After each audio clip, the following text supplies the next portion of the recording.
I'm simply saying that life finds a way.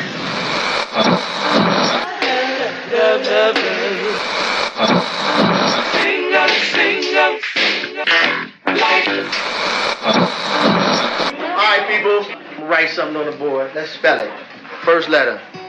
L O G. What's that? What? It's time. It's time to have real, honest, open, difficult, and inspiring conversations. It's time for Love and Life on WURD, Progressive Black Talk Media.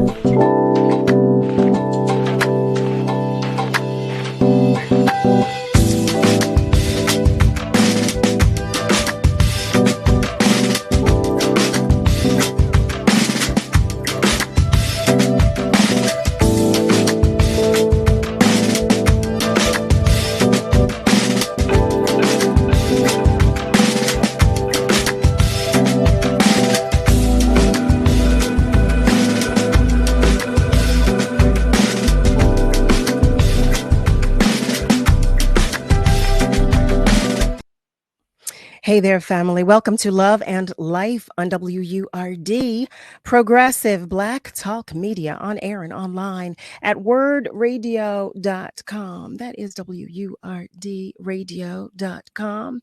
Welcome, and hello again. I am your host, Carol Riddick, and today is Monday, May 8th. Family. You just have days. Sometimes you wake up and your spirit feels so heavy. Well, that was one of those days for me today. My spirit felt so heavy and I couldn't figure it out all day long. And now I see why. There's so much going on. I've been made aware about the two prisoners in Philadelphia that had escaped, and also about the mass shooting that took place in Texas. There's just so much going on in this world right now. And I know we're dealing with so much, but we talk about everything right here on Love and Life, everything under both umbrellas of love and life. So family, for those of you who are on Facebook, our Facebook family members, check in. Let us know that you're there and you're ready to join the conversation with us. For our family members who are listening, listen, you already know that we feel your love and it is all appreciated. And lastly, but most certainly not the least, for our family members whose light is shining dimly, as is mine, I am mustering all I can to send you some extra love and hugs. I always do it because we always need it. So I actually need some extra love today too, with everything that is going on. And if today is your birthday, because I feel everybody should be celebrated, I'm sending you a happy birthday message. And if I missed your birthday, please just charge that to my head and not to my heart. Happy birthday to you too. So what we're going to do is we're going to keep one eye on what's going on with everything so we can bring you information as it pertains to the ongoing situation. But aside from that, we're going to start the program that we had planned for today. And that is a spotlight on survival and strength. And our guest today is here to talk with us about just that. She is an author, a certified coach, counselor, motivational speaker, and cancer survivor. She's the founder and CEO of Miracle Hair Care Salon and Heavenly Tours and Travel. And she's here to talk with us about her book, Miracles, Signs, and Wonders. Family, I invite you to meet none other than TRACEY LYNN CALHOUN. Hello there, beautiful. How are you? Beautiful you are. Oh, God bless you. Inside and out. Inside and out. So family, what I did not share is that we've known each other since high school. Okay. Yeah. Since high school, we have known each other. And it's been a blessing. It's been a blessing because she's just a beautiful soul. And she's been that way since day one. I mean, Thank you, darling. day one. Yeah.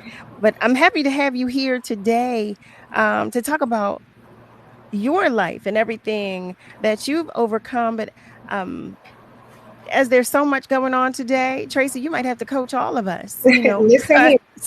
Do you have time?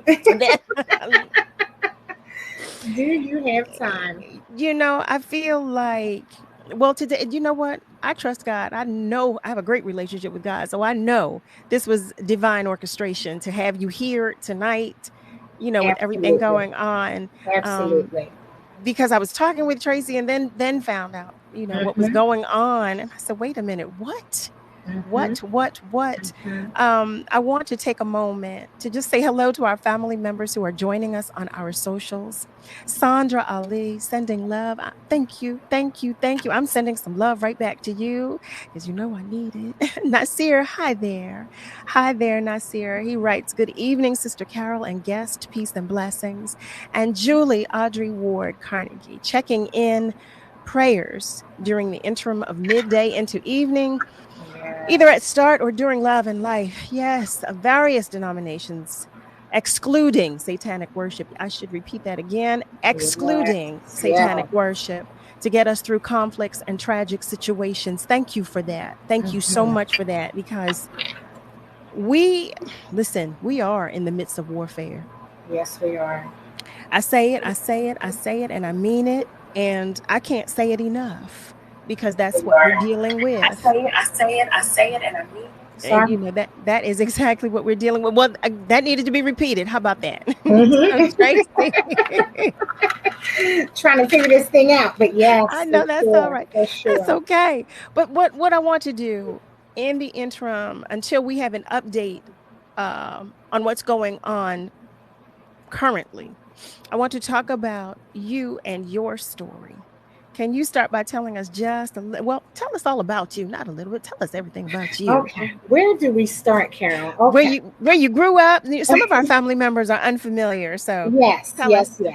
So, North Philadelphia, born and raised on the playground is where I spent most of my days. I needed that laugh. Thank you.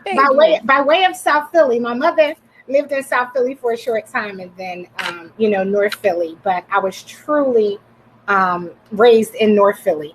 And I make a joke that I have a PhD from North, Norf University. I love it. I love it. North University. But you know what? The streets of North Philadelphia back in that time were not kind. It's a lot going on now, but it was a lot going on then. Gang warring and, drugs and death. It was a lot of death around me when I was growing up. And I just didn't quite understand, what was going on. And I was raised in the church. Went to church every Sunday. Yeah, well, as did I. But I'm going to tell you something. What I didn't understand then, what I understand better now, it wasn't as much about going to church as much as it was having a relationship with God. So, when you're young, you just going to church because that's what you're supposed to do. That's what your parents are, That's what you're taught. That's how we were raised. That's what you're taught. Absolutely. So, I'm biracial, so my father is Jewish, my mom Black, both are deceased. And I had no idea who I was. I didn't know what I was. And I got teased a lot. I got bullied. They would pick on me on the school bus and pull my hair and, call me all kind of names. Oh, wow. Call me all kind of names. And because I wasn't secure in who I was, it caused me to, have this inward uncomfortable feeling about not really knowing, who I was. And I received a lot of love at home. I didn't always tell my mom that I was being picked on. I just kind of let it happen and wasn't sure how to deal with it. However, one day I got up the nerve to say, y'all gonna leave me alone. Or the North, NORF, Mm-hmm. Philly little girl is gonna come out. By now I'm a teenager, so you know I'm Right. getting a little bit of heart. But that in that beginning stage of my life of not really understanding what biracial meant or what that looked like. Now, in my community in North Philly, it was mixed in the late 60s. I was born in 69, you know, early 70s. Mm-hmm, And it mm-hmm. so slowly evolved to, you know, the Caucasians moved out and more African Americans moved in. But when I was on my block, it looked normal. But when I was off my block, when I went to school, it was not normal anymore. And so when the kids were picking on me and I was the only, you know, biracial, half black, half white, mixed breed, you know, not, you know, Right. Oh. little white little girl, I didn't know how to handle that. I didn't. And some time went by and then I would come home from school and I would say, Mom, they were picking on me or they called me names or, you know, and my mom with her little sweet self, she said, baby, they talked about Jesus, so they're going to talk about you. Mm-hmm. And she was right. And she was right. But Carol, I didn't know what my mother was talking about. I was going to church, but I didn't have a relationship. I'm like, what do Jesus have to do with this? But I understood it, you know, as time went on. So I had a great childhood, many friends, many family, but there, of course, were the bullies and the kids in the neighborhood that just didn't understand my dynamic. And I didn't understand my dynamic either. So it was very uncomfortable. So I did spend a lot of time alone. But I wanted to be alone. I didn't know what that feeling was, but I thought I wanted to be alone. So when everybody was doing everything else, I'm like, oh no, I'm good. I'm okay. And I would shrink back, or I would be, you know, I would want to be in my room or just not socialize. Sure. And I didn't, again, quite understand that. So I'm going to fast forward a little bit. So when I was, say, how old was I? I was 21, about 21. And this is when life happened for me. I opened my hair salon in 1990, graduated from Callahan. We graduated together. Yes. And you know, I know you interviewing me, but I'm going to interview you too because Carol was so shy. So I am so very proud of her. Carol did not want to sing at our prom. She didn't want to listen. Carol was like, let me be in the background. Don't put me in the plays. Don't put me up front. Just you know, nobody believes me when I tell them I was so shy. Nobody believes that. So shy. And so I'm so proud of you as well for your endeavors and your career and everything that you have done. And still, eyes have not seen and ears have not heard what it shall be. Because Carol could have been on, and I know you're interviewing me, but you could have been on platforms, you know, a long time ago. Yeah, but it just would have put you in a different place. But God, that was not the plan that God had for you. So whether it was you being shy or God just working in and through, it wasn't right. It wasn't right. It wasn't right. The time wasn't right. It wasn't supposed to be. So here you are today. And again, I'm so super proud of you. Thank you, Trace. I'm proud of you. Thank you, darling. Thank you. Callahan girls in the house. But yeah, I was 21.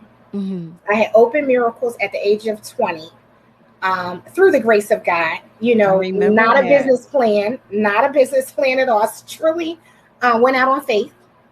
And I didn't know what I was doing, but I just got my heart together and I just did it. But God did. But God knew your heart. And you know what? I know we say it, and a lot of people take it as, you know, as us saying it jokingly, but no, there's truth. There's truth in it. When I say but God, I mean but God. And I know that you do too. Absolutely. And I mean, I know when we came out of high school, I know what you mean when you say, look, I didn't have a plan. I was, you know, this was all on faith. But God knows you. God knows your heart. I mean, absolutely.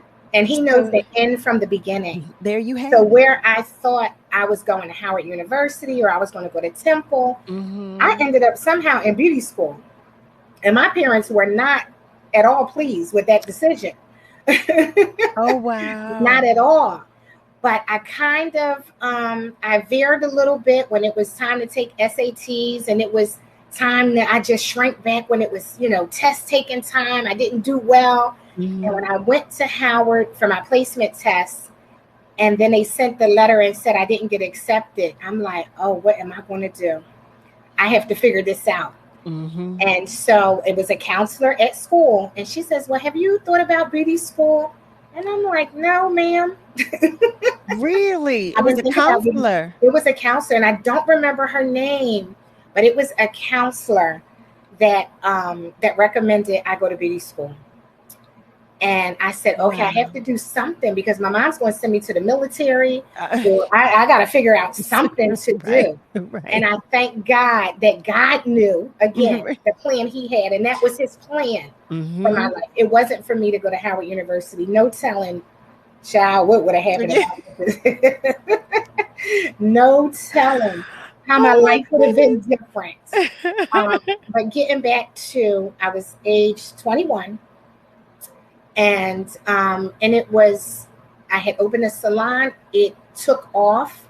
It was successful right away. I had so many clients. I was trying to just be in one space by myself. So, the salon suites that they have now, that's not new. We did that already. They just didn't call it salon suites. So there was a building at 13th and Walnut called the Empire Building. Yeah. Remember that? And the Empire Building. I was in there. That's it. They had hairstylists and nail technicians and different small businesses. And you just wouldn't know that what all came out of that building. That's true. Just no idea that we didn't even know. Again, it was bigger than us. We didn't know. We were just taking chances. But I was going to work every day, Carol. I was, my mom had retired from her restaurant. She closed her restaurant, and she says, well, I didn't tell her I was opening a salon. I had my oldest sister, Vivian, help me. I took out a $3,000 loan to get the business started. $3,000, girl. Wow. What, Tracy? Yes, $3,000. Yep. And I had my sister help me. And again, didn't have a business plan, but we had, we put something together. Right. And I didn't tell my mom until after I got the keys. Oh my. Yeah. So I had another girlfriend that believed in me more than I believed in myself. And she said, it's this place, the Empire Building, and you can have your own salon, because the salon I was working at is Scientific Hair Design, was at 3rd and Market. Okay. And my boss, Mike Chavis, he was amazing. And he taught me so much, and I built my confidence up. So my girlfriend saw me doing payroll and inventory, and she says, well, you can open your own. And I'm thinking, girl, no, I can't. You're right. No, I can't do that. But I went out by faith. I went on a limb, and I did. And, 33 years later, thank God, he knew the plan yet again that he had for me. But at the age of 21, Carol, I was going to work. I was doing inventory. I was buying products. I was servicing the clients. I was at work early, stayed at work late. My mom was my receptionist. Oh, wow. Yes, that was a blessing. That was a huge blessing. Truly a blessing. And one day, I don't know, I can't tell you the lead up to it, but it was one day I couldn't sleep. And I was like, maybe I had too much Pepsi. Maybe I had too much caffeine, maybe, blaming it, maybe. Then it was another day. This was started in like January. And before I knew it, it was April. And I hadn't slept for 3 months. Wait. When you say you had not slept, you mean you would take cat naps? You would? No. Literally insomnia. I didn't even know the word insomnia. I didn't know what insomnia meant. Okay. What I knew was that something was happening inside of my body, but I couldn't explain it. So I would go to work all day. It got to the point where I was so exhausted. When I got home, I'm tired. I'm taking a shower, taking a bath, bathing to get prepared for the night. I would lay down and I could not sleep. Oh my Lord. Wait, Tracy, I want to stop you right there because I want to hear this whole story. Absolutely. And I want our family members to hear it as well. Family, if you've just joined us, you're tuned in to Love and Life on WURD, Progressive Black Talk Media, on air and online at wordradio.com. Stay with us because we're going to take a short commercial break, but we will be right back. Stay with us. Theater Exile will end its 26th anniversary season with the world premiere of Abandoned by Pulitzer Prize-winning playwright James Iams, writer of Fat Ham, currently on Broadway. In Abandoned, two lonely souls meet on a cold night. By the next morning, they are meshed together in an American family in the truest sense. Abandoned is on stage April 27th through May 21st at Theater Exile in South Philadelphia. For tickets and to learn more, theaterexile.org. Reverend Louise Williams Bishop is a Philly icon and living legend. WURD Radio will honor her legacy this Mother's Day, Sunday, May 14th from 6 a.m. to 11 a.m. during Gospel Times, hosted by Kayla J. We would love for you to participate in the celebration. If you'd like to share your love for Reverend Louise, an inspirational message to her, or even a Mother's Day shout out, simply call 215-425-7875, extension 125. That's a Mother's Day celebration for Reverend Louise Williams Bishop. Sunday, May 14th from 6 a.m. to 11 a.m. Hosted by Kayla J. Only on WURD, Progressive Black Talk Media. What are you waiting for? If you've been enjoying the information and interviews WURD provides every day or come out to our community events, it might be time to become a member. This year marks the 20th anniversary of WURD, and there's no better time to join the forward movement. Sign up or renew your sustaining membership at just $90 or your digital membership for just $5 a month. Join online at wordradio.com/membership or pick up the phone and give us a call at 215-425-7875. Press 4 for assistance. The time to join is now. What am I waiting for?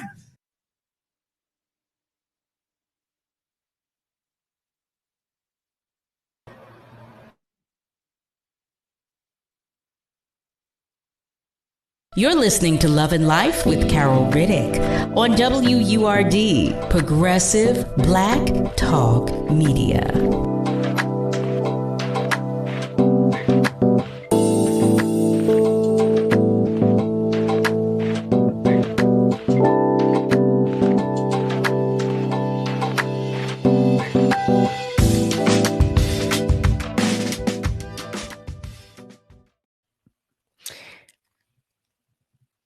Hey there, family. Welcome back. You are tuned in to Love and Life on WURD, Progressive Black Talk Media, on air and online at wordradio.com. If you missed the beginning of the show, I was sharing that today I'm vibrating a little low. And I cannot thank you all enough for the love that you're sharing with me thus far. But I was sharing also that I realized I did not know at first why. I could not identify why. And now I realize there's just so much going on. And, I received word of what's going on in the city today. We're keeping our ears open and our eyes open so we can bring you updates of the situation that is currently going on with the two prisoners that have escaped. In the meantime, I want to say thank you to our family members who are checking in. You know what we do here on Love and Life. We check in and we share love and we join the discussion. Tracy, hey, Tree. She writes, hey, big sis. Hey, Tracy. Good evening, Tracy. So she says, good evening to both you and I. Raphael, it's so nice to see that you two are still here with us. Family, we've just begun our conversation. Tracey is here to share with us her incredible journey, her story. And she started with the beginning of her story, but she's continuing on to share with us everything that has taken place. And when I tell you, I told her it had to have been divine orchestration that she is our guest tonight, because, she is a certified counselor and coach. And when I tell you that, I don't even know all of the degrees that you have as it pertains to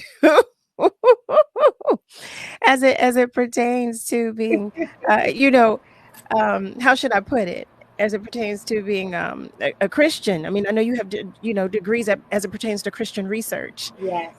And so I just feel like it was none other than God that said, look, I'm going to put my two babies together because they need to talk today. Amen. So family, you know what we do here. I invite you always to join the conversation. You can do so by calling us at 215-634-8065, or you can call us toll free at 1-866-361-0900. And I do believe one of our family members is waiting on the line. I believe it's Ron, our friend to the show. Ron, are you still there? Did we lose Ron? We may have lost Ron. So while we wait, we're not going to wait. In the meantime, I will say this: he will. Ron is a friend to the show. Yeah, I don't doubt that he will. We love Ron. But in the meantime, Tracey, before the break, you began telling us the story of how when you learned or identified that you had insomnia, you had not slept in, I want to say you said 3 months. 3 months. Really? Yeah.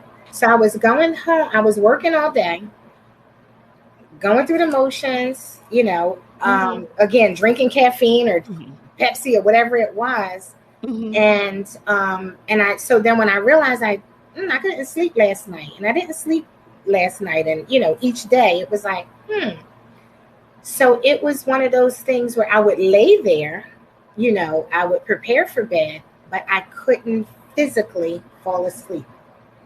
Wow. I could not physically fall asleep. You know what? That I hate to say that I can identify with that. I really do, but I can. I've been there. I know what that feels like, and it's horrible. It horrible. Absolutely is. Absolutely. And it's even more horrible when you don't. Again, I didn't know even the word insomnia at that time. I didn't understand what was going on. And I had a BFF that I would talk to, and she would listen to me just breathe in the phone. And she's like, well, what's wrong? And, and then it became, because now after so many, let alone months, but after so many days of not sleeping, you're now delusional. Yes. You are now delusional because I'm trying to continue on with a daily routine. And you have a business. And I have a business. And I'm only 21 years old. And I'm trying to keep up, with the Joneses and just, keep a normal routine. Right. And there was nothing normal about that. It was nothing normal about it. Then it became crying spells. So I would cry on my way to work, get myself together, go to work, do hair all day. Hey, boo, how you doing? What you getting done? That fake it till you make it. Right. Oh, I was faking it. And I faked it as long as I could until it started becoming obvious. I was losing weight. I guess I started to look pale, or, my appearance started to change, and I couldn't fake it anymore. Oh. And I knew that something was wrong. I'm crying on my way home from work. I'm crying going to work, and I'm just crying out. God, what is this? What happened to me? What's wrong? Not thinking, being able to identify it with anything, just not understanding. Just because you said your business took off, everything is great, and you but your everything in your spirit is giving you and adverse reactions. I could care less. I didn't want to go to work. I didn't want to go to work anymore. I didn't want to not even watch television. I didn't want to watch television. It was like I was trapped inside of my body. I couldn't get out. You know, that's, have you ever had that dream where you feel like you're falling, or that dream you feel like you're really small and you're trying to wake up so you can, you know, get out of the dream? It was almost like that. It was a weird feeling. And the cloud that was over my head, I could not explain it. It was unexplainable. So what? Go ahead. I'm sorry. No, you go. So I was going to ask, you know, so you're trying to identify what is going on with you, which is adding to what is going on with you. Absolutely. You know, now your health is declining because you know, clearly there's something going on psychologically. But you have this successful business. You have, you know, you're going to work each day and you're greeting your clients as they come in, and they don't have a clue. Nobody else has a clue except for your BFF that you're sharing this with. And then what happened? Did you just decide to go to see what was going on? Yeah. So I literally, I started to, it was, again, it was like an out of body experience, almost. So I started to get physically sick, as you mentioned. So now I can't eat. So now I don't have a desire to do anything. So all desire for normal, everyday living, and that's including bathing, getting dressed for the day. During the normal activities, I had no interest. Oh my gosh. None.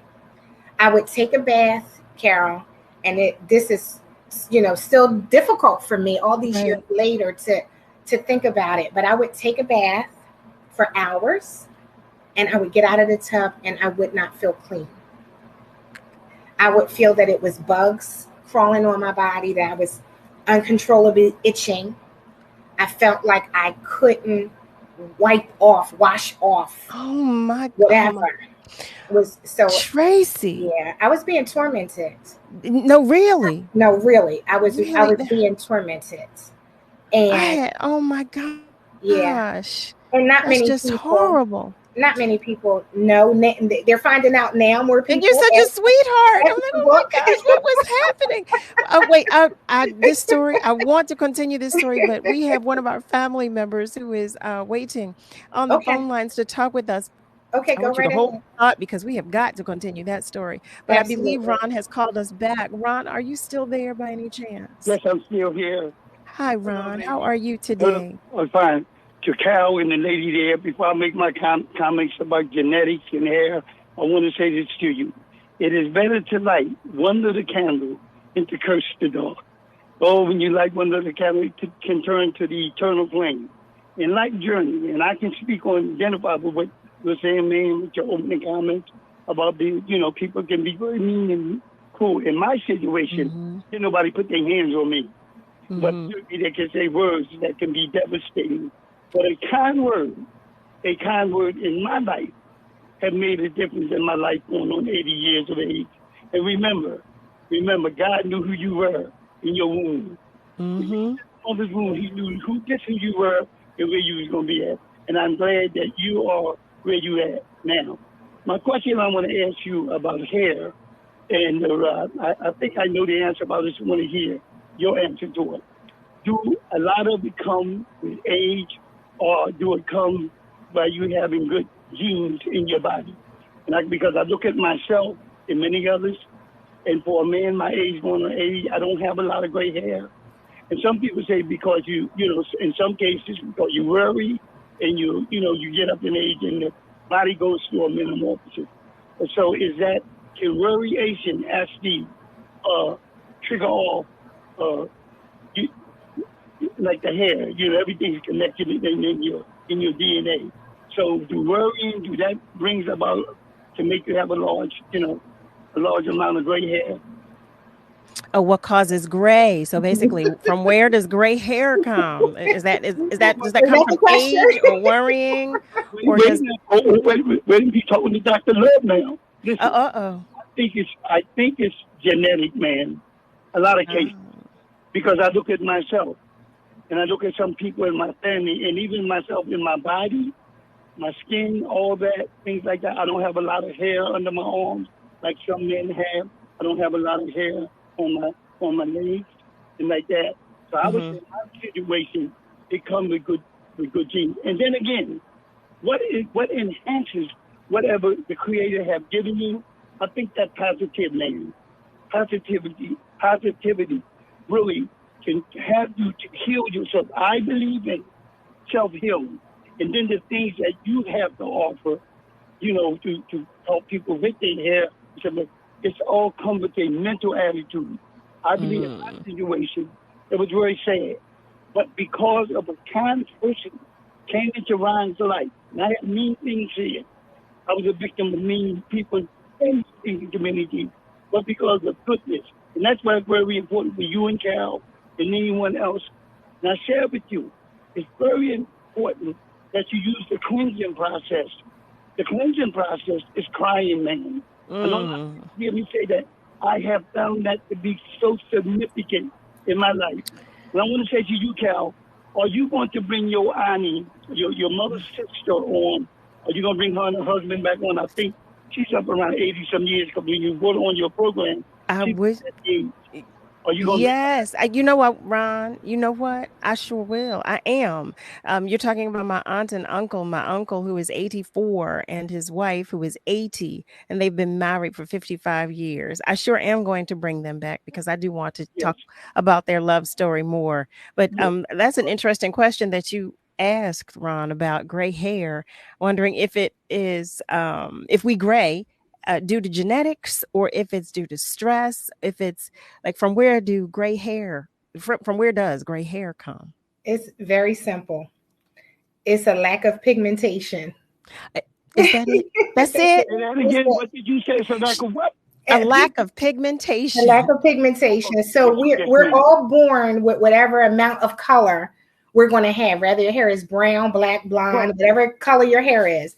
As you get older, your hair, so most people have 100,000 strands of hair on their head, right? When they're born, when you have your follicles. As you get older, the bodies are dying daily. The hair falls out daily. You lose 50 to 100 strands of hair per day. So as you're losing hair, you're also losing the color off of the hair. So as your hair may have been really dark when you were younger, and then when you were born, and then when you were a teenager, it was lighter. In the summer, it got lighter. As you got older, your hair changes. And then if you color your hair, women color their hair, most men, some men do. But if you color your hair, you're covering it. But the hair in the follicle is still, as it grows out, every time it grows out, whether you cut it or whether it falls out, you are losing color. So that's where gray hair comes from. That's how the hair turns gray. It's hereditary. So if you have family members that gray prematurely, and at 20 you start to gray, yes. But at the end of people say stress, it's a lot of different rumors as to why the hair turns gray. You're stressed out, all these things. But really, it's a lack of pigmentation. You don't have any more color left. I love that. I have to tell you, I love that. Let me tell you, my father had a white patch when he started graying early. I wanted that white patch so badly because I thought it was just so beautiful. I never, none of my sister, my brothers, none of us got that white patch, but I wanted it. Ron, I want to say thank you for always calling with positivity and always, always, always sharing love with us. I want to go to our socials for a moment before we continue this story, because I want to know what was going on with you, Tracy. I want to know. But I do want to show some love to our family members on our socials. Hi, Nilsa. She writes, "Hey, ladies, hope all is well." Hi, Sheena. So Sheena Barnes, Nilsa Cruz, Goodwater. Everybody sharing some love, and we are grateful for it. Family, I want to make you aware that we have our ears and our eyes open, and we will be ready to update you with everything that is going on, just letting you know that. So if at any moment I let you know that we're going to switch, just be ready. Yolanda just popped into the room. Hi, Yolanda McBride. Hi there, beautiful. That's the BFF I was talking about. And I knew that. That was the listening ear. That was the listening ear. I knew that. I knew. I said, I'm going to wait because she didn't say. But family, if you have just joined us, you're tuned in to Love and Life on WURD, Progressive Black Talk Media, on air and online at wordradio.com. That's WURDradio.com. Listen, we're going to take a short break, but call us at 215-634-8065, or you can call us toll free at 1-866-361-0900. Whatever you do, though, stay with us because we will be right back. Jeff Brown, as you know by now, is a grocer who used his ShopRite supermarkets to address food deserts. His stores now feed about a quarter of all Philadelphians. More, Jeff started a program to hire the formerly incarcerated. His stores employ over 500 returning citizens. Jeff's solution became a national model for combating a food crisis and poverty. During COVID, when city government shut down, Jeff Brown raised money to support over 1,100 small businesses. He kept neighborhoods alive, from barbershops to our pre-K centers. Jeff Brown gives away numerous community gifts every year, from computer centers across the city to basketball courts for the youth. On Thanksgiving, he provides thousands of turkeys to help feed families across Philadelphia. So vote early. Together we can fight back. Jeff Brown is the mayor we need to change things and make our city safe and healthy again. Paid for by Jeff Brown for mayor. Pollution from trucks is a public health crisis. Diesel-burning trucks belch dangerous levels of pollution, and communities living near ports and along freight corridors breathe especially high levels of this dirty air. But this crisis has a solution. My name is Sasan Sadat, and I work for Earth Justice. I'm working to clean up our air quality, particularly for communities that bear the burden of diesel pollution. For the sake of our lungs, our health, and our climate, the future of trucking in this country has got to be zero emissions. Until then, I will never rest. Earth Justice is a national legal nonprofit defending the environment and people's health. Earth Justice is fighting to save lives, protect our climate, and strengthen our economy through the shift to zero emissions. If clean air matters to you, visit us at earthjustice.org. Earth Justice, because the earth needs a good lawyer. On May 16, Election Day, Philadelphia voters have an important ballot question to answer. Should the Home Rule Charter be amended to establish a Chief Public Safety Director? City Council believes the answer is yes. We've seen over 1,000 homicides and shootings. Philadelphia needs a Chief Public Safety Director to coordinate violence prevention among city agencies. Washington, Los Angeles, Trenton, and other cities have public safety directors. On Tuesday, May 16th, vote yes on the ballot question to create a Chief Public Safety Director. This is your celebration. Hi, I'm Nicole Hannah-Jones, and I want to wish WURD a happy 20th anniversary, and thank you for serving your community. I'm Val Gay from the Barnes Foundation, and I want to wish WURD a happy 20th anniversary. This is Eric Common to wish WURD a happy 20th anniversary. I'm Karen Mayer, business manager at WURD Radio. Happy 20th anniversary, WURD. Looking forward to the next 20. We're celebrating 20 years of progressive Black Talk Media. You're listening to Love and Life with Carol Riddick on WURD, Progressive Black Talk Media.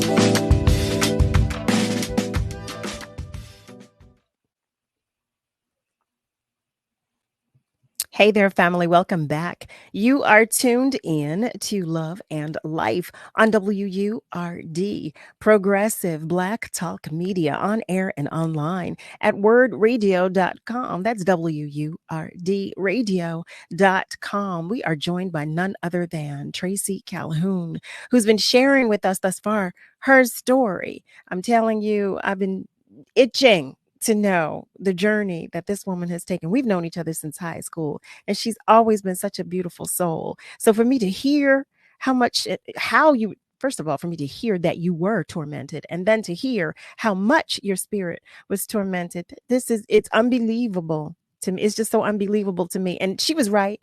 She said she was faking it until she was making it. Well, she was, because I was seeing her during that time, and she was bubbly like she always is. You would never have known that your spirit was being tormented. One would never have known. You hear me? Never. So you just to hear you say all of the things that were happening with you, that were going on with you. Okay. Tell us how, when, and how did you realize, or did you find out what was going on? Yes. So after experiencing that insomnia and then starting to be delusional, not wanting to bathe, and then to bathe and not feel clean, it got to the point where I couldn't match up my clothing. I would have on mismatched socks, mismatched shoes, no interest in television, no interest in anything, like a total shutdown. Just literally sitting in a room with people there and feeling totally alone. Wow. Totally like, I don't know where I am. I don't know what I'm doing. I'm just here. And I was inwardly crying out, like, somebody help me, like, help me get out of here.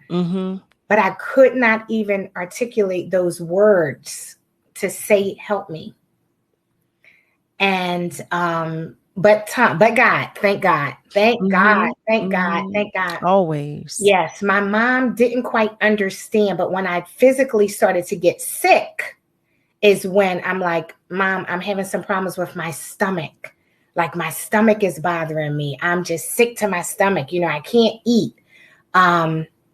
I didn't want to drink anything. I wanted nothing. It was like being dead and being alive at the same time. So were you in denial about what was going on with your body during this time? Or were you just hoping that, okay, I just want to get past this, like this is going to go away? And you know what? It was such a state of confusion. I don't think it was denial.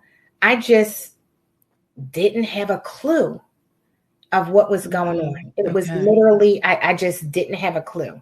And it was like I was normal one day, and then the next day I wasn't.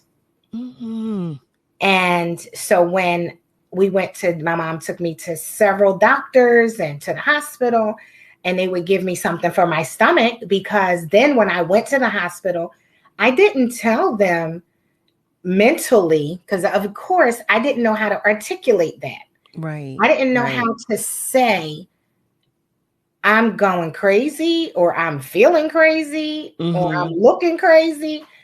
All I could identify with was my stomach was hurting. Right. I just literally felt sick. So when I went to the doctor, when I went to the hospital the first time, they gave me like Metamucil or, something for my stomach, and then to follow up with a gastro doctor. Then, and then I started to say, Mom, something's not right. And now I'm crying out. Now I'm being vocal saying something's not right, but I still could not tell you what wasn't right. But God. But God. So I had a praying mama, but I also had a praying sister. And my sister, Michelle, was like, okay, we got to get you to the hospital. Something is not right. She saw it in the spirit realm. She saw it as spiritual warfare. As, she saw that part of it. She didn't look at it as whatever I was saying, that my stomach was hurting. And, so it was this one doctor, and in North Philly on Lehigh Avenue. Now, I had been on Sea Lion Avenue, Osteopathic Hospital. I done been to this psychiatrist and that doctor. Right. I wish I could remember this doctor's name, but it was at a clinic in North Philadelphia on 22nd and Lehigh. Mm-hmm. And I saw him talking to my mom. And then he came back and he said, we're going to get you some help. We're going to figure out what's going on. So he had explained to my mom that apparently something mental. Okay, so I was going to ask, what was his specialty? What type of doctor was he? I think he was just a general practice doctor, but okay. he knew. He identified, right? Yeah, he identified it. He recognized that it's not her stomach. It's not. And I was having stomach issues. That was true. That was accurate, but it was more to it than that. Yeah. And so when he said he was going to send me to the hospital to get some help, pack a bag and go to the hospital so you can get some help. And I'm like, yes, I'm going to get some help. Well, Carol, I had no idea he was sending me to Friends Hospital. I'm not sure. I don't know. Familiar with Friends Hospital? No, it's a mental institution. It's on Roosevelt Boulevard. You know where Home Depot at Adams, I think it's Adams Boulevard. Okay. Across the street from there is Friends Hospital. Wow. It is a mental institution. So when I got there, I thought, this doesn't look like a hospital, because he didn't say you were going to a mental institution. He said we were going to get you some help. Right. To figure out what was wrong with you. Tracey. So Carol, now by the time I got to Friends Hospital, I am reverting back to childlike behavior. So I am talking, I could hear myself, but I'm asking myself at the same time, why are you talking like that? Because when the doctors would ask me something, I would say, I don't know. Or, I'm just acting like a little kid. Oh my goodness. And I had a dog at the time, and I said, can I bring my dog? I actually had a stuffed animal. I took a stuffed animal from 21 years old. I took a stuffed animal from home that I was clinging to like I was 5 years old. And I could feel myself, again, talking like a kid, but I know that I'm an adult. Right. I'm saying, why am I talking like that? So it's good and evil, good and bad. I'm having this conversation with two different people in my head. And they started to ask me questions. Did you do any drugs? Did you drink any alcohol? Were you out? And did somebody, you think somebody met, how back in the day, that was the first question you were asked. Did somebody slip you a Mickey? Right. And I've never been a drinker. So that wasn't the case that I, felt like I was somewhere. I smoked a cigarette here and there. I smoked a little weed here and there. I'm just going to keep it 100. I was 21. I was trying to see what was out there. Right. But none of it was for me. So it wasn't like it was, a daily routine for me. But I wanted to fit in. Don't forget, I wanted to fit in. So whatever somebody was doing, I was trying to see if I could fit in. Never felt comfortable trying to fit in. We sound alike in that. Yeah. I never tried to fit in, but I've always felt like one of these kids that doesn't belong here. I still feel like that. Sometimes I do too. Sometimes I do as well. But go ahead. So you were admitted to Friends. How long were you there? You know what? I don't remember. I've been trying to figure that out, and I need to ask. Maybe Yolanda may know, or one of my sisters. Maybe 2 weeks. I'm not exactly sure how long I was there, but I know they wanted me to stay there. I forget if it was 6 or 8 weeks or 3 months or whatever the time was that they told me. You're going to stay here for some time, and we're going to get you some help. And as they were asking me questions, Tracey, I'm sorry to interject, but Yolanda. Well, first of all, I want to just send some love to our family members on our socials. Cheryl Brown says hello. Latanya Pierce writes hello, but Yolanda writes, you were only there for a few days, baby. You were only there a few days. See there, I thought it was longer. I thought it was longer. And it may have been a week. And Yolanda's saying a few days, but it may have been a week only because I kind of remember being on the weekend, and then you know how it's no doctors on the weekend, and then during the week. So maybe by that next weekend, I was out of there, and I was out of there because I signed myself out. Oh, wow. I signed myself out. Tracy. So, yeah, I signed myself out. I didn't want to take the medication. I didn't understand, but I understood. And I know that sounds like, okay, you're in a state of confusion. You understand, but you don't understand. So there was much prayer going forth. There was much prayer going forth for me. And once I got inside, once I got to the room, Carol, I was happy to be admitted because I thought it was a hospital. Right. Then I realized this is not a hospital. So I said, oh, they put me on the wrong floor in the hospital. Oh, wow. So maybe I'm supposed to be, on the second floor or whatever. Right. And so when I get to the room, there is a woman. Our room, we shared the bathroom. So she had her own room. I had my own room, but we shared the bathroom. So I opened the door and I'm going to introduce myself. I'm going to say, hi, I'm your roommate or whatever. Oh, my Lord. Wait, Tracy, I'm going to stop you right there because we have, in a moment, we're going to take a commercial break. But Chan has chimed in. Hi, Chan. Hi, Chandra Calhoun. Chan writes that it was less than 7 days. So I'm going to believe Yolanda and Chan and believe that you were there probably about 3 days, maybe 4 tops. But in any event, family, for this moment, family, before we go to commercial break, I invite you to join us during Philly Tech Week, Tuesday, May 9th at 6 p.m. at the University City Science Center for a WURD mayoral forum focused on inclusion, innovation, and Philadelphia's future. At this event, a panel of WURD hosts will question the mayoral candidates on their plans to include Black Philadelphians in the city's investments in technological growth. Register now at wordradio.com/Tech Week.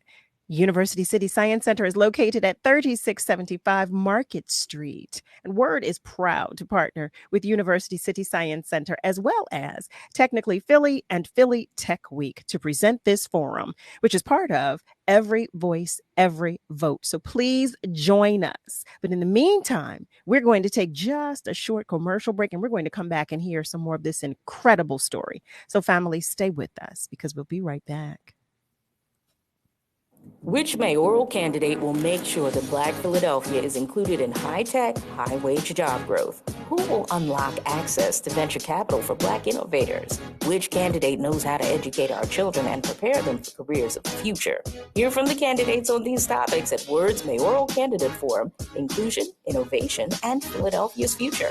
This event takes place Tuesday, May 9th at 6 p.m. during Philly Tech Week. Join us at the University City Science Center at 3675 Market Street. To register, go to wordradio.com/Tech Week. This event is part of Every Voice, Every Vote, brought to you in partnership with Philly Tech Week, Technically Philly, and the University City Science Center. Let's face it, life looks a little different. During these times, we're doing our best to keep our minds and bodies strong. And getting a flu shot helps us stay healthy, so we don't miss out on what matters, like having game night at home.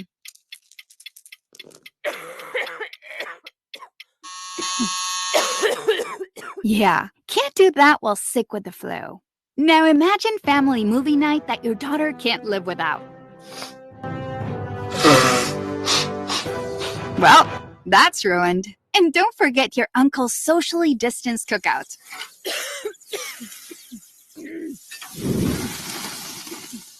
See, that's why it's important to be at our strongest. Every year, millions of people in the U.S. get the flu. Especially now, no one has time to miss out on moments that matter. So get your flu shot. Find out more at getmyflushot.org. Brought to you by the AMA, CDC, and the Ad Council. We know the world is crazy. There's a never-ending stream of negativity constantly flowing by our ears.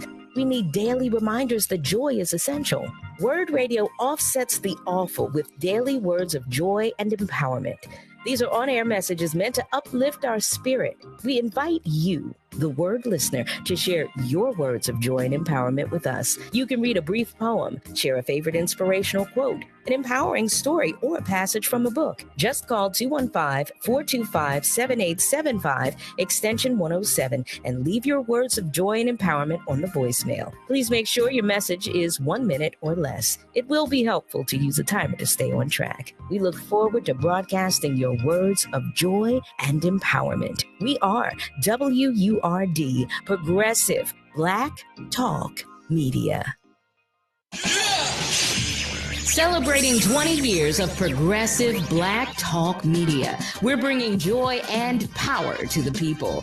This is WURD 900 AM and 96.1 FM, Philadelphia. Streaming online at WURDradio.com and the WURD Radio app. This is your celebration. Hi, I'm Baron Holland from Bank of America, and on behalf of Bank of America, I would like to wish WURD a happy 20th anniversary. WURD is the heartbeat of the Black community in Philadelphia, and we look forward to helping WURD continue their programming and continuing doing the good work in the community in Philadelphia. Once again, a very happy 20th anniversary. We're celebrating 20 years of progressive Black Talk Media.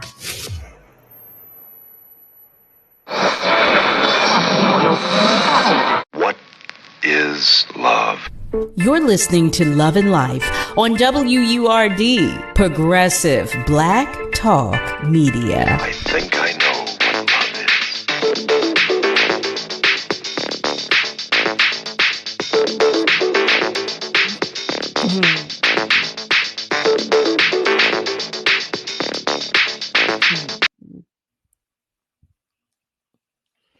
Hey there, family. Welcome back to the top of the second hour of Love and Life on WURD, Progressive Black Talk Media, on air and online at WURDradio.com. That is WURDradio.com. We are talking with none other than this beautiful soul, Miss TRACEY Calhoun, and she's talking with us about her journey. Thus far, she shared with us just turmoil within her spirit. Turmoil that was going on when she was at such a young age and had so much going on for her in life positively, but her spirit was tormented. So she was at the beginning of that story. Before we continue that story, though, I want to let you all know that we are still keeping our ears open about what's going on in our city as it pertains to the two escapees. So as soon as we have additional information, we will be sure to let you know. So TRACEY. Yes, darling. You tell us. I cannot. My heart is so heavy right now for you. And I know this was years ago. Mm-hmm. Well, not that long ago because you're not that. But I'm listening to you tell me how this physician said, "Okay, I know we're going to get you some help." So they checked you into Friends for a couple of days, Friends Hospital for a couple of days. And then how did they determine what was going on with you, or who determined, or what was the process? What happened? So I do remember the doctor saying, you have been diagnosed, you're clinically depressed. And I said, no, I don't have a reason to be depressed. Mm-hmm. So now that little girl is gone, that confused person is gone, I'm sure about what I'm not. And I'm like, no, I am not depressed. I don't have a reason to be depressed. And they were like, yeah, you are. And you need medication. And I was like, nope, I'm not taking any medication. Right. And when the bell rang, I don't take, being in a mental institution, if it was 3 days, 4, 7, it don't matter, because I just thank God for it. Might have been 3 days, but 7 days, whatever it was, I thank God for that time. I thank God for that time, for being there, because I literally saw with my own eyes what mental illness looks like. The young lady that I was talking about that was sharing the bathroom, that was the roommate adjacent to my room, she was banging her head on the wall. And I closed the door. I was like, okay. Then I they have you in group sessions, and they want you to do pottery, and they want you to do, little things. And I remember now that it was the weekend, because I had to wait till Monday to see the doctor. And so when the bell rang, it was like zombies going to get this medication because they were dependent on it. And I was just very observant of what was going on around me. And I just made a conscious decision. I'm not taking the medication. I didn't tell them I didn't take the medication. I put it in my mouth, put it under my tongue if I was taking the medication. But I would then spit the medication out. And so after those couple days that Channy Yolanda, were saying I was there, I told the doctor I felt better. I was like, oh, I feel better. And I didn't feel better because when the attendants or nurses, whoever they were, that went around at night to check on you and check in each room, they make sure everybody was in their room. I was wide awake. I was not sleeping. If I was asleep, I would sleep with my eyes open because now I'm in a strange place. I'm not even home. Right. I'm in a strange place. So now, even if I could go to sleep, I'm not going to sleep because they have me on the wrong floor. I'm not supposed to be here. And so that was an uncomfortable, situation and feeling for me. But I remember my stepdad bringing a little radio and putting that radio on the gospels and just letting that gospel music just play in the room. I remember them bringing a Bible in my room. I remember my pastor at the time was Reverend Sly from Denver United Methodist Church. I remember him coming, serving me communion. So it was prayer warriors all around me, not knowing what was going on, but they were praying and believing God for my healing. And I had this little, that little mustard seed faith. A mustard seed is the tiniest little teeny seed. Yeah. Well, Carol, I had that. I had that little teeny bit of mustard seed faith to believe that I was going to be okay. Even though I was in a state of confusion, I'm like, I'm getting out of here. And there was a man, and I consider him to be an angel. And I went in the TV room. He was watching television, but the television was not on. Oh, wow. So this is what I was surrounded by. Right. And I'm seeing women with, a lot of makeup on and a lot of jewelry and everybody's just walking around kind of zombie-like. And this man said to me, he said, don't take the medication. He said, and you can check yourself out. And I said, I can? He said, yeah, you don't have to stay here. You can leave at any time. He said, I'm an accountant. He said, I had a back injury and I started taking medication. I got addicted to the medication and that's why I'm here. And it was as if he said that and then he vanished. Then he was gone. So I don't know if I left out the room or he left out the room. I'm not sure. But I will tell you this, Carol. I had an encounter with God. I had an encounter with God. Yes, you did. Yes, you did. God allowed me to be in that place at that time, to have that experience. Yes, he did. To get to be the woman that I am today. Yes, he did. And what I learned through that experience was mental illness ran in my family, on my father's side of the family, but nobody talked about the elephant in the room. And I know you're familiar with Byberry, the mental institution, right? Right. Okay. It's no longer there. I just found that out. Yeah, that's not there any longer. But what I found out years later is that my father was in Byberry Hospital. Wow. So that generational thing is real. It's real. And I do, by faith, believe that you can be healed from any issue, any situation, mental illness, any kind of disease, because the Lord healed me from stage 3 cancer.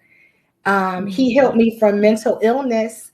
He's healed me from depression. That's the title of the book. And, God gave me that in a vision. I didn't know how to write a book, Carol.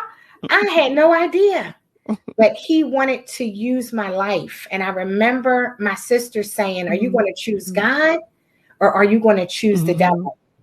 And I'm thinking, why would she say that to me? That's not nice. Why would you think that I'm serving the devil? Because we were raised in church. We know God. But it was deeper than that. It was, personally, are you going to make a decision to live for God? Are you going to live for the enemy? And that resonated. It resonated strong, and miraculously, again, what's the name of the book? Miracles, Signs, and Wonders.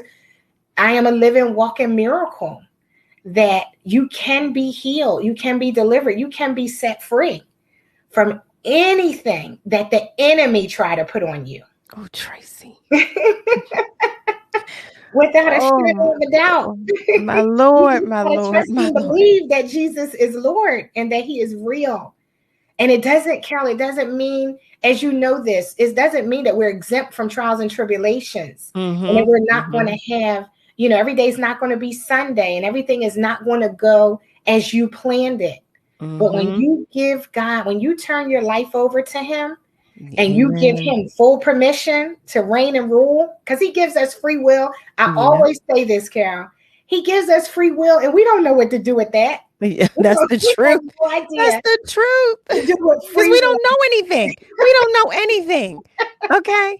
We think we do. We think we do. That's why he laughs when we plan. That's exactly why he laughs, because we don't know anything. Exactly. I am a firm believer in that. And I know, listen, I'll be the first to tell you, because I have a great relationship with him. He laughs at me all the time. Absolutely. And when your plans don't go right, at some point you stop and say, okay, Lord, let thy will be done. He laughs at me all the time. Okay? Let my will be done. I tell everybody I'm the net at his cookout.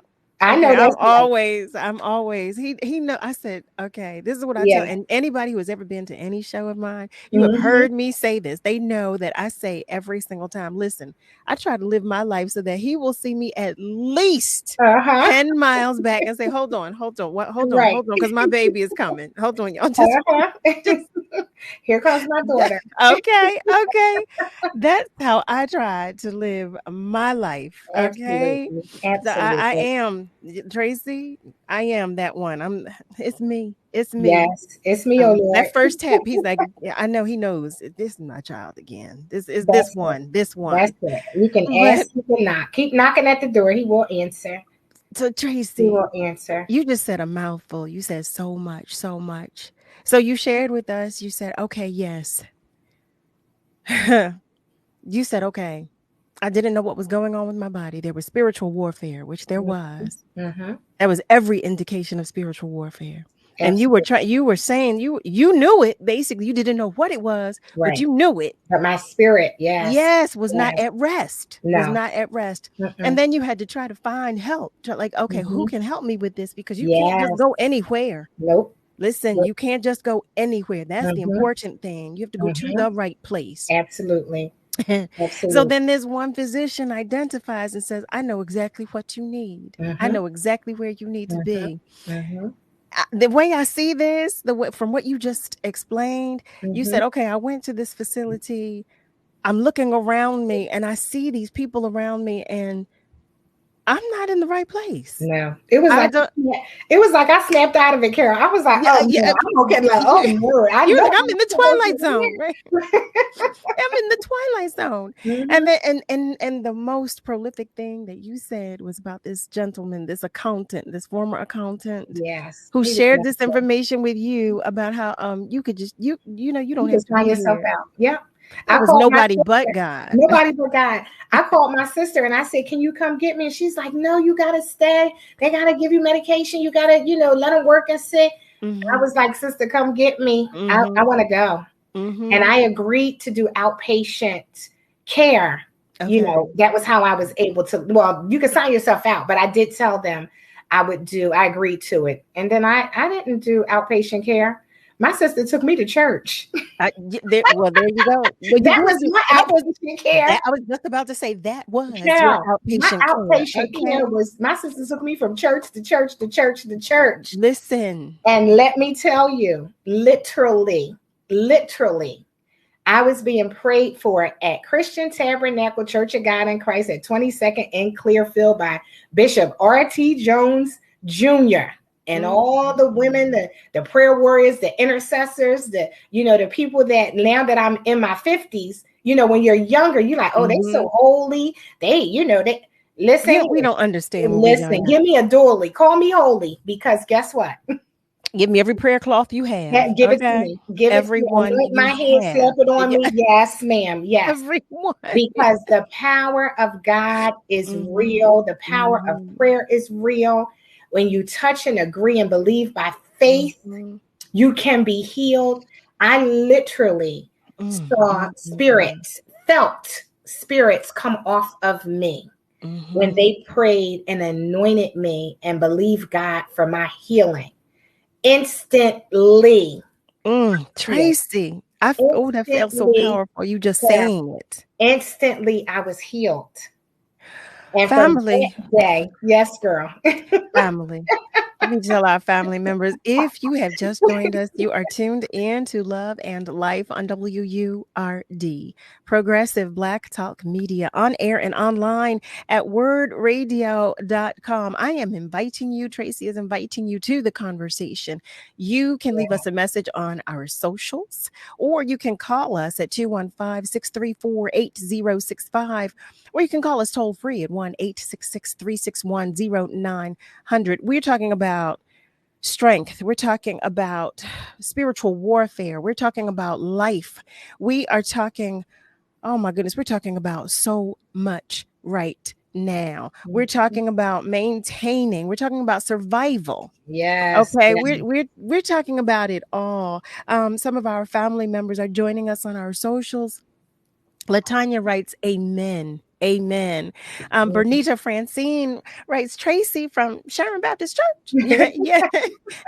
Yes, one and the same.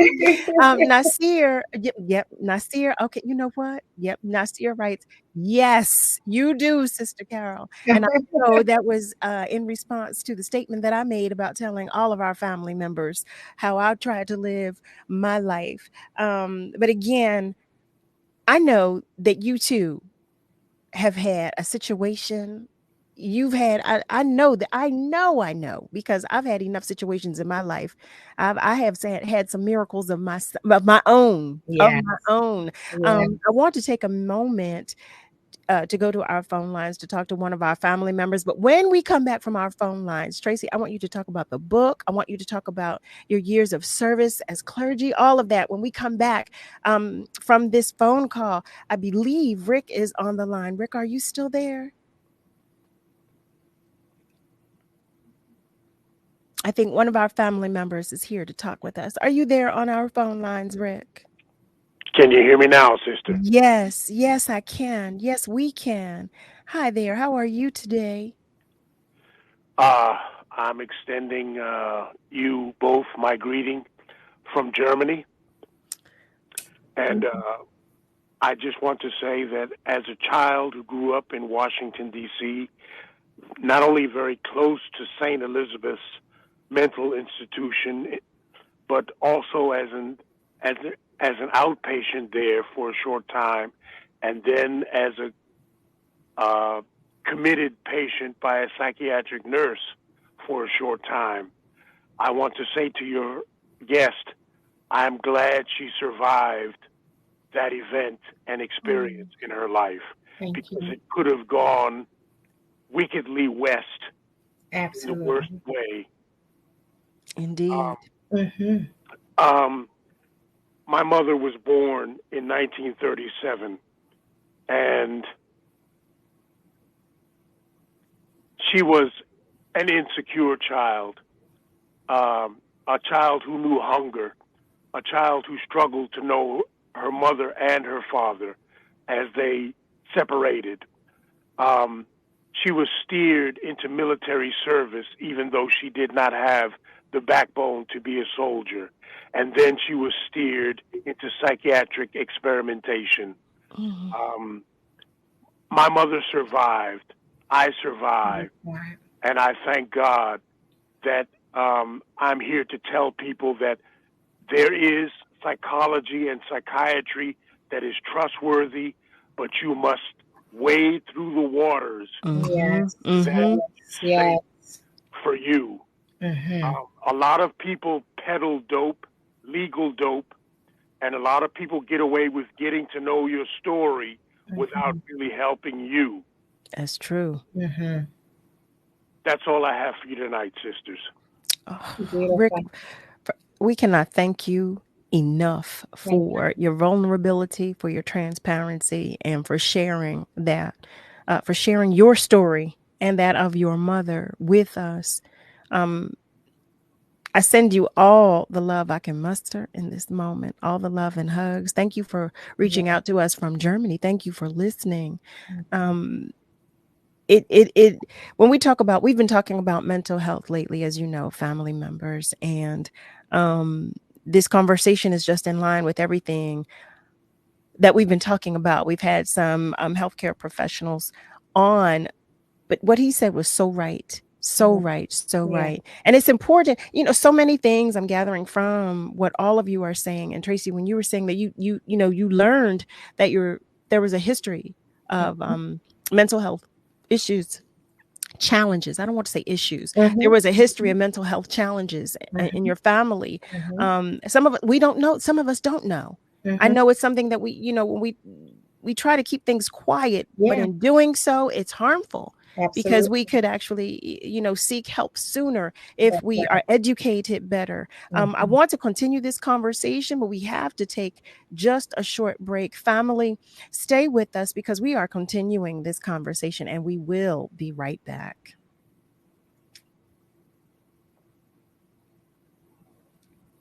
WURD Radio Digital Tip of the Month with Stephanie Humphrey. Brought to you by Comcast. It's always useful to have some tips on how to make your smartphone battery last longer, and here are a couple you might not have thought of. First, closing the apps on your phone probably won't save battery life. That may have been the case with earlier technology, but today's phones are optimized for apps, and opening them from scratch actually takes more battery power than just keeping them open. If you like streaming things like music, podcasts, or movies, try downloading the content to your phone to listen offline if that option is available. Streaming from the internet uses up way more battery life than listening to something that's stored in your phone's memory. So think about using these 2 tips to make sure your smartphone battery lasts all day. Stay tuned to WURD for more tips and stay connected with us at wordradio.com.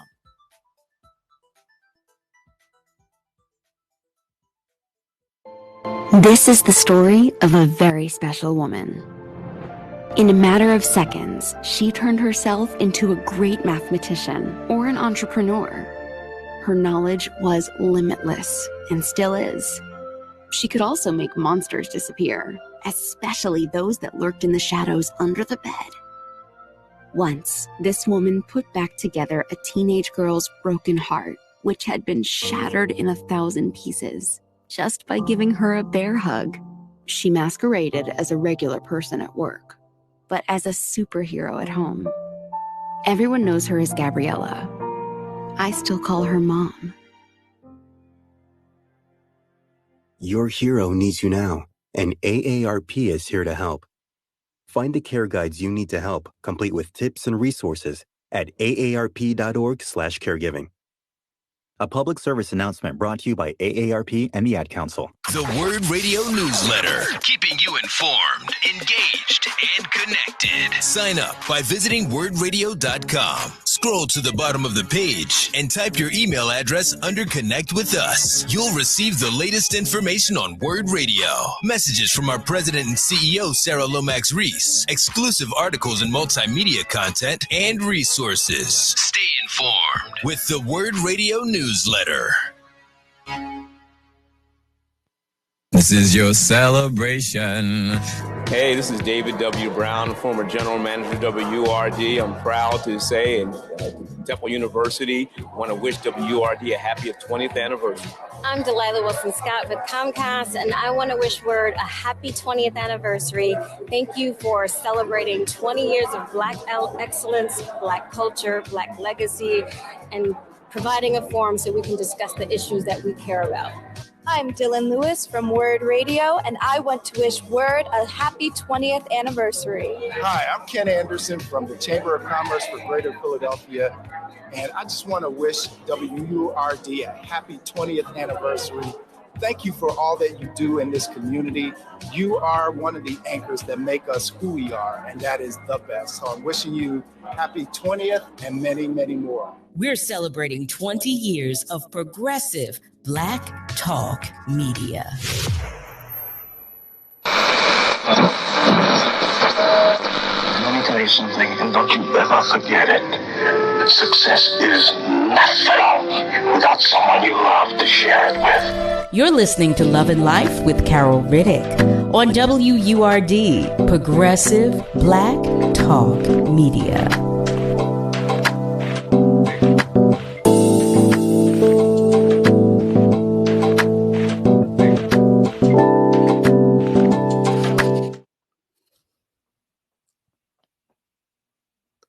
Family, welcome back. You are tuned in to Love and Life on WURD, Progressive Black Talk Media, on air and online at wordradio.com. That is WURDradio.com. We are talking with none other than my beloved TRACEY Calhoun. She has shared. Oh my goodness, TRACEY, I should thank you. I haven't even thanked you for your transparency and your vulnerability. I mean, you have such an amazing story, an amazing story. And I don't know that I can thank you enough for sharing it with us. You know, on Love and Life, we like to, I should say, I believe that there's something from everybody's story that can be helpful to everyone else's journey, or to someone else's journey, I should say. Mm-hmm. And so I'm always grateful for those of our family members that come, such as yourself and friends to the show, that come and share just instances about your lives, because everybody knows I tell all my business. They know I tell all my listen. I tell all my business. I believe it's got to be helpful to somebody, to somebody. Absolutely. And I'm grateful to be able to do so. I'm grateful to be able to be on the other side of it and be able to do so, as I know you are. Absolutely. So that's why I'm so grateful for you sharing. I do want to just share just one update on the shooting in Texas, the ongoing story that is taking place right now. I just want to let our family members know that for those of you who are following the story about the Texas shooting, the one that took place at the mall in Texas, what is being told to us is that the suspect was Hispanic and was a part of a far right wing group that supports neo-Nazis. That was which is just horrible. I am in this moment sending all the love, hugs, and prayers that I can muster in this moment to the families of all of the victims and those who were hurt as a result of the shooting, and those who were hurt mentally and emotionally as well, not just in a physical way, including you, family members who are hearing of the story, learning of the story, and are processing it, in the way that we all are, because it makes us all heavy. No one wants to hear anything like this. No one wants to. But I want to, on another note, talk about your book. I told you there was so much I wanted to talk about, and the time goes by so quickly, but I do not want to be at the end of the show and not tell our family members about your book, Miracles, Signs, and Wonders. Can you talk with us, please, about the book? What made you write the book? I don't need to ask that, but you might say something different from what I think. So, absolutely. But thank you for having me, Carol. I forgot to say that as well in the beginning. We doing our thank yous at the end, but we just went right into it. As sisters, as we are, we just went. It doesn't matter how long it's in between our time that we see each other. We just pick up from where we left off. So thank you for the opportunity to share my story and my testimony. And yes, my life is an open book because of the grace of God, because what he did for me, I know he can do for someone else. And for the gentleman that called in from Germany, about his mom, You know, I believe, and I thank him for the well wishes and that I made it out. Yeah, I made it out to the other side, because it could have went left, and it goes left for a lot of people. So those people that I saw in the mental institution, it went left for them. Yeah. And I do believe generational curses can be broken. And I believe that we should talk about it more. Don't sweep it under the rug. Don't act like the elephant's not in the room. Don't leave the uncle or the aunt in the room. Don't leave anybody in a room 24 hours by themselves and think that that's normal. You know, and we've seen on movies or shows where you slide the plate to the door because Uncle Joe don't want to come out the room and he get his food and he go, no, don't do that. Let's have the conversation. Let's talk about it. Let's have more awareness so that we can help one another and we can get, you know, that proper help, because some mental illness is from drug addiction. Some mental illness is from chemical imbalance. That's what I was told. It's generational. You know, it's so many different life trauma, you know, molestation, rape, abuse, abandonment. It's so many. The dynamics are so far and in between that when things aren't dealt with, it manifests into what we call mental illness. And, you know, prayers up as well to those that are in Texas going through what they're going through. And so to talk about the book, I just wanted to get that out, that I just wanted to thank you, you know, again, for this opportunity, that we should definitely have the conversation more with our family members and our friends to bring more awareness to what is going on. You know, and I'll just say this, Carol, being depressed and having a bad day is two different things. And sometimes we use the word depression lightly. I'm depressed. You know, when you're younger, I'm depressed. My boyfriend, I don't have my boyfriend. My boyfriend broke up with me, or life happened. I lost my job. I'm depressed. Oh, I can't get out of the bed. But then, you know, in a day or so, you get out the bed and you go back onto your normal routine. Well, that is not depression. You just had a bad day. You just had a bad situation, you know. But depression is when you literally, you don't know what's going on.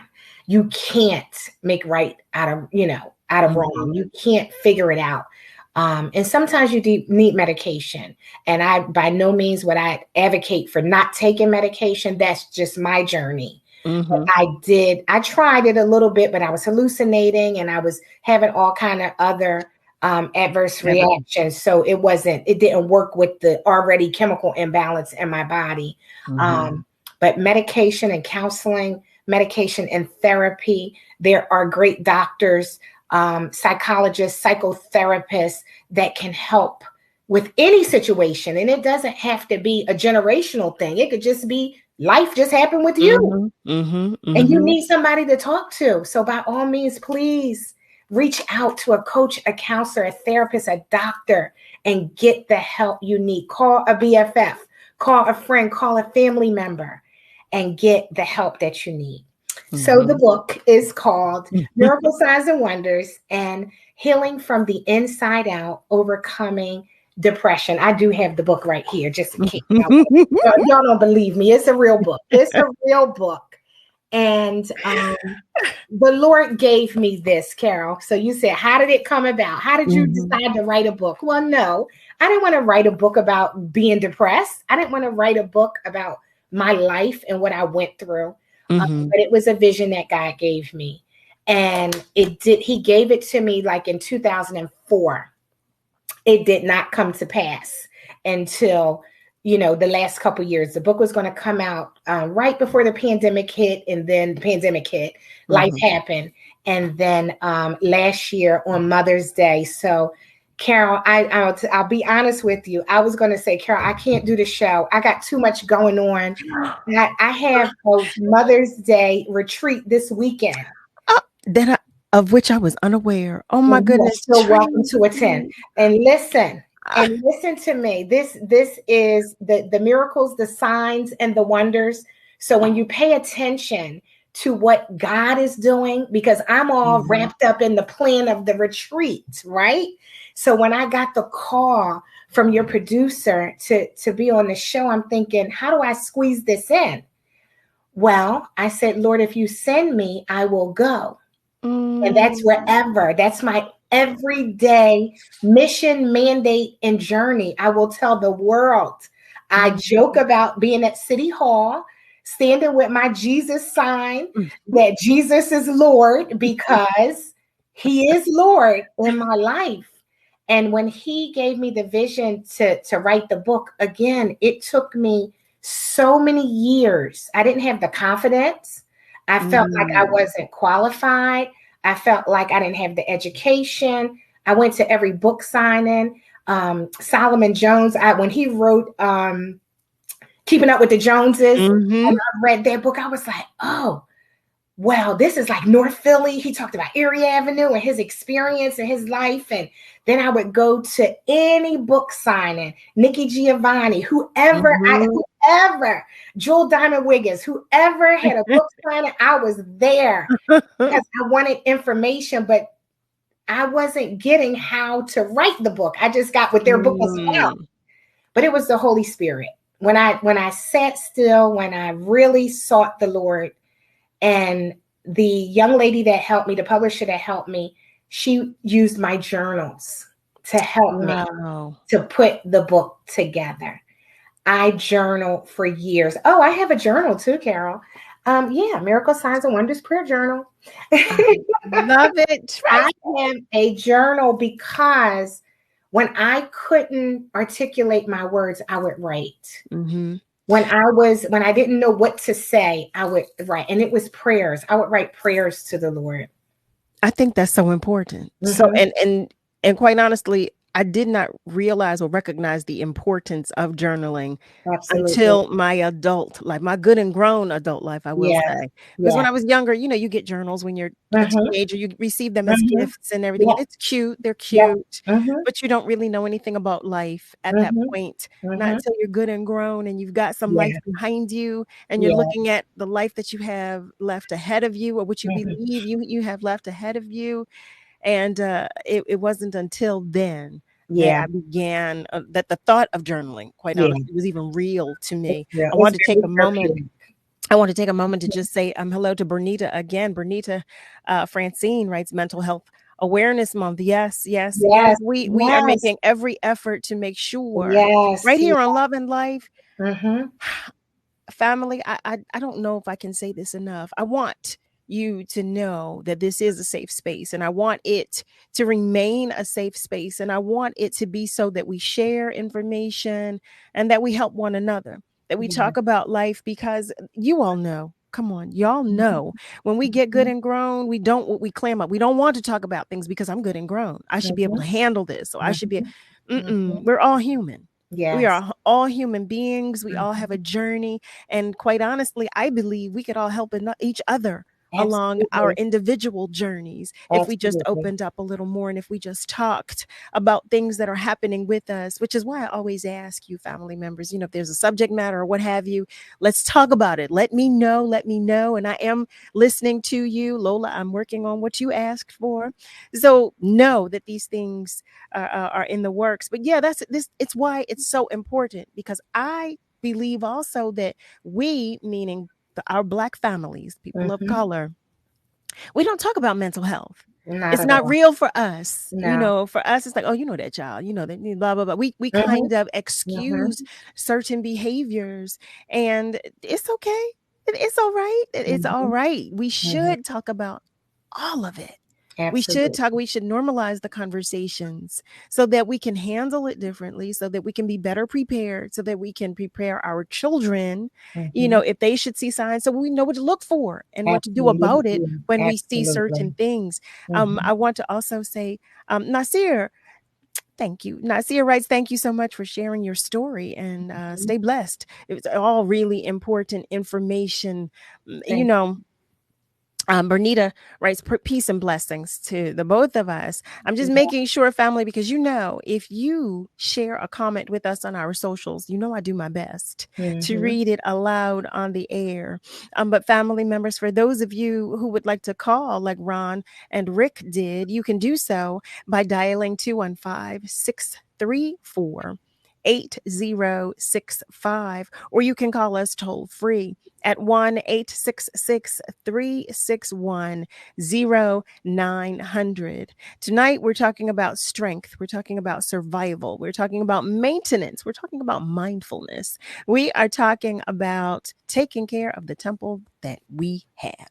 That's what we're talking about. We're talking, of course, at the root of it is giving all glory and honor to the one and only. So we would be terribly remiss if we did not recognize that. But we're talking about our mental health this month in recognition of Mental Health Awareness Month. What we're going to do right now, though, is we're going to take a short break, just short, really short, but stay with us, family, because we will be right back. This is the story of a very special woman. In a matter of seconds, she turned herself into a great mathematician or an entrepreneur. Her knowledge was limitless and still is. She could also make monsters disappear, especially those that lurked in the shadows under the bed. Once, this woman put back together a teenage girl's broken heart, which had been shattered in 1,000 pieces, just by giving her a bear hug. She masqueraded as a regular person at work, but as a superhero at home. Everyone knows her as Gabriella. I still call her Mom. Your hero needs you now, and AARP is here to help. Find the care guides you need to help, complete with tips and resources at aarp.org/caregiving. A public service announcement brought to you by AARP and the Ad Council. Need a minute? Take a breath and breathe in positivity. Here are words of joy and empowerment from WURD Radio. This is Valerie Harrison, Vice President for Public Affairs at Temple University. The power, purpose, and possibility of Black women are clear. While we can be very different, we share the authenticity of Maya Angelou, the community-mindedness of Ella Baker, the courage of Harriet Tubman, and the elegance and grace of Coretta Scott King. We bring our whole selves to every experience. Remember who you are. You are a light in darkness. You are the best of what it means to be human. I'm Valerie Harrison. This joy and empowerment vignette was brought to you by Comcast. What are you waiting for? If you've been enjoying the information and interviews WURD provides every day or come out to our community events, it might be time to become a member. This year marks the 20th anniversary of WURD, and there's no better time to join the forward movement. Sign up or renew your sustaining membership at just $90 or your digital membership for just $5 a month. Join online at wordradio.com/membership or pick up the phone and give us a call at 215-425-7875. Press 4 for assistance. The time to join is now. What am I waiting for? Here's what you missed on Wake Up with WURD. Joining us now is attorney Damon Tyner. He's a former Atlantic County prosecutor. We're talking about the case of an 85-year-old white man who shot a black teen when that teen came to the man's front door in Kansas City, Missouri last week. The teen was looking for his twin brothers. The young man was 16 years old. His name is Ralph Yarl, and he is now recovering at home. So he got charged with assault. He didn't get charged with attempted murder. I don't know what went into the decision-making in this case to not charge attempted murder. I would suspect that maybe the district attorney out there didn't feel that he had the intent. From the little bits of pieces that have come out, they've said that, he thought someone was trying to break into his home. He was afraid. But then you start hearing other stories and other things that as you unpeel that onion, he actually had eyes on him and saw who it was and directly and intentionally fired a shot. 2 shots at this young man. Not only did he hit him in his head, he stood over him apparently and fired a shot into his abdomen. Tune in to Wake Up with WURD with Solomon Jones every Monday through Friday, 7 a.m. to 10 a.m. only on WURD. Progressive Black Talk Media. This is your celebration. Hi, This is Sandra Ali. I have been a senior account executive for WURD for the past 20 years. Without WURD, we would not have a trusted voice for the Black community. Happy 20th anniversary. I love you, WURD. As we continue to grow, prosper, and educate our people, happy 20th anniversary. We're celebrating 20 years of progressive Black Talk Media. You're listening to Love and Life with Carol Riddick on WURD, Progressive Black Talk Media.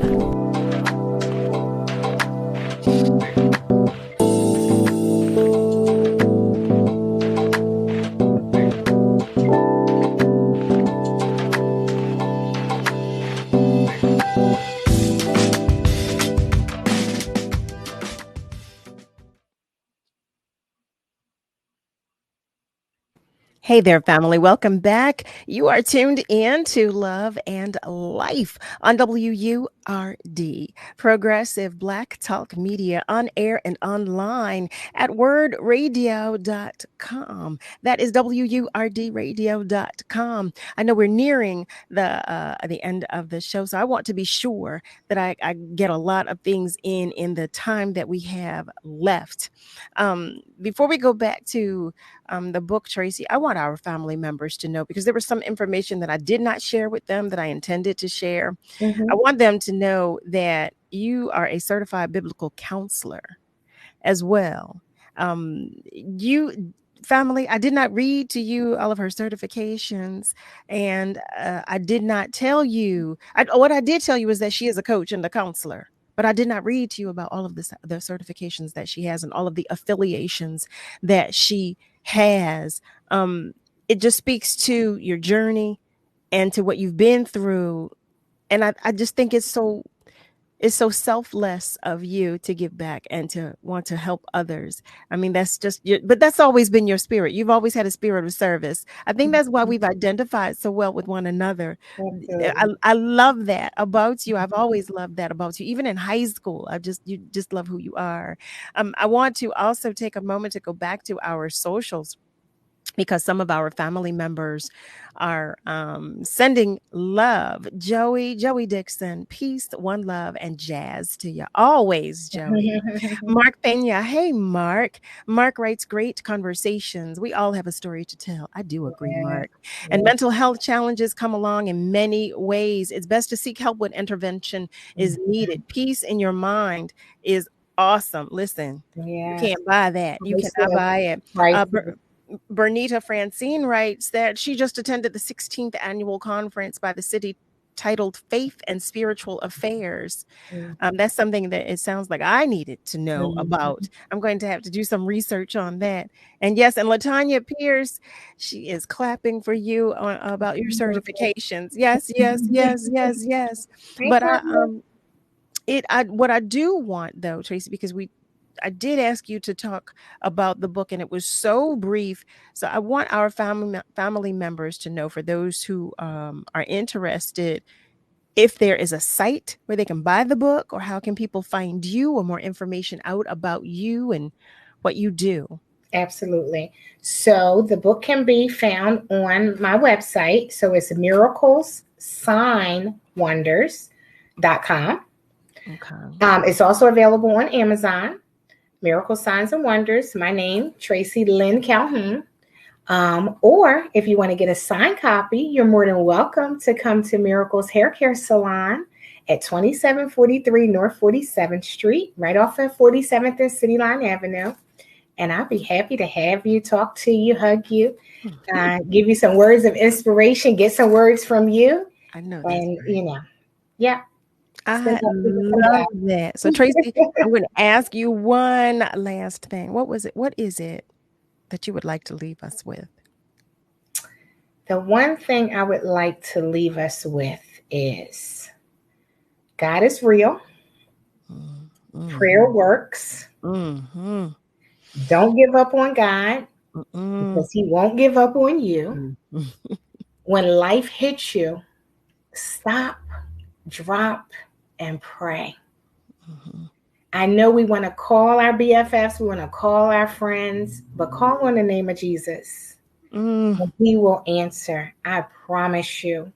And if you need help with any area, mental illness, depression, having a bad day, whatever you're going through, don't keep it to yourself. Don't lock yourself in the room. Don't shrink back and hide and think that it's just going to go away. Seek the help that you need. Medical doctor, psychiatrist, psychologist, coach, counselor, talk to someone. We are here for you. I am here for you. I believe God. I believe in miracles. I've seen him do many miracle signs and wonders in my life.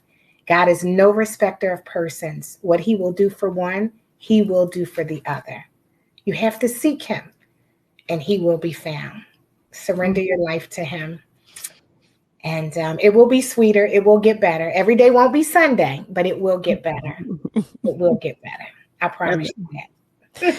Oh, Tracy, I know it to be true. I know all of that to be true. So there's no need for me to even begin to repeat it because I know it. I live it myself.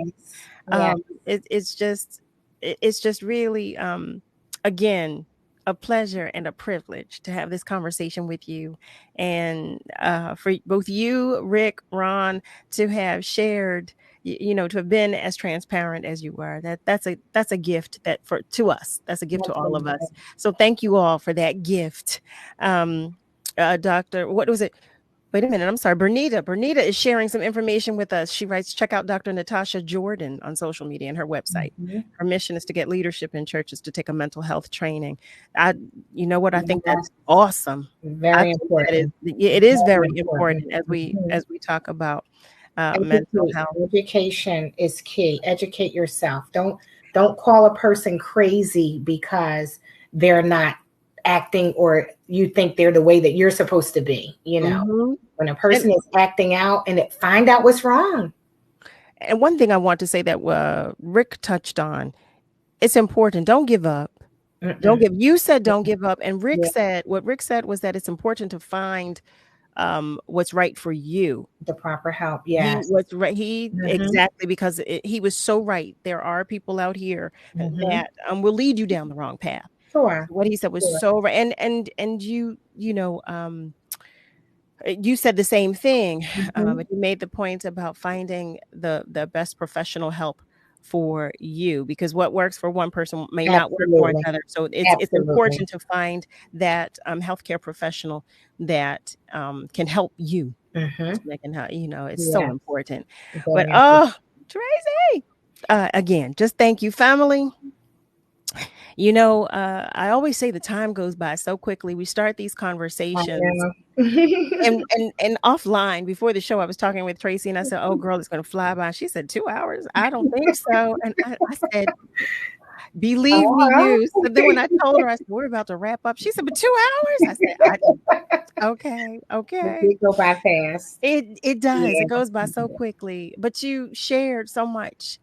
And that's why it went by so quickly, because you were so open and we were receiving all that you had to share. But what I want to say right now is, family, as we wrap up tonight's episode, I extend my gratitude to you as we continue to support as you all continue to support us here. Special thanks to our guest, TRACEY Calhoun, for sharing her time, her energy, her attention, her story. Oh, heavens to Murgatroyd. Thank you to the entire WURD family. Special thanks to Kayla J for making sure everything runs smoothly. Do you hear me? Family, I say it all the time. I say it to you every single episode. We are all in this together. So be good to you, but be good to those around you. Okay? Have a great night. And be sure to join me Monday through Thursday, 7 to 9 p.m. Eastern Time, for another edition of Love and Life on WURD, Progressive Black Talk Media. Have a great night, everybody. Sending love to each and every one of you, especially to the family members in Texas.